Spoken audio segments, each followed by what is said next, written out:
মৃত্যুর 40 দিন পূর্বে মানুষ 3টি স্বপ্ন বারবার দেখে থাকে।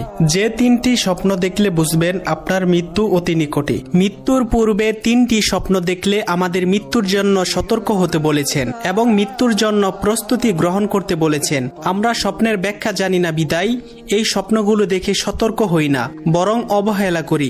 বর্তমান বিশ্বের বিশিষ্ট স্বপ্ন ব্যাখ্যাকারী আল্লামা শিরিন রহমতুল্লাহি আলাই বলেন, যদি কোনো মানুষ এই 3টি স্বপ্ন দেখে তাহলে বুঝবেন সে আর বেশি দিন পৃথিবীতে বাঁচবে না। নাম্বার 1, স্বপ্নে যদি দেখেন আপনার পরিবারের মৃত আত্মীয় স্বজনেরা আপনাকে ডাকছে তাদের কাছে যাওয়ার জন্য, তাহলে বুঝবেন আপনার মৃত্যু অতি নিকটে। নাম্বার 2, স্বপ্নে যদি দেখেন আপনি প্লেনে করে অথবা জাহাজে করে এক দেশ থেকে অন্য দেশে সফর করতেছেন, তাহলে বুঝবেন আপনার মৃত্যু অতি কাছেই। নাম্বার 3, স্বপ্নে যদি দেখেন আপনার হাতে একটি পাখি ছিল, সেই পাখিটি ছটফট করতে করতে উড়ে গেছে, তাহলে বুঝবেন আপনার মৃত্যু অতি নিকটে।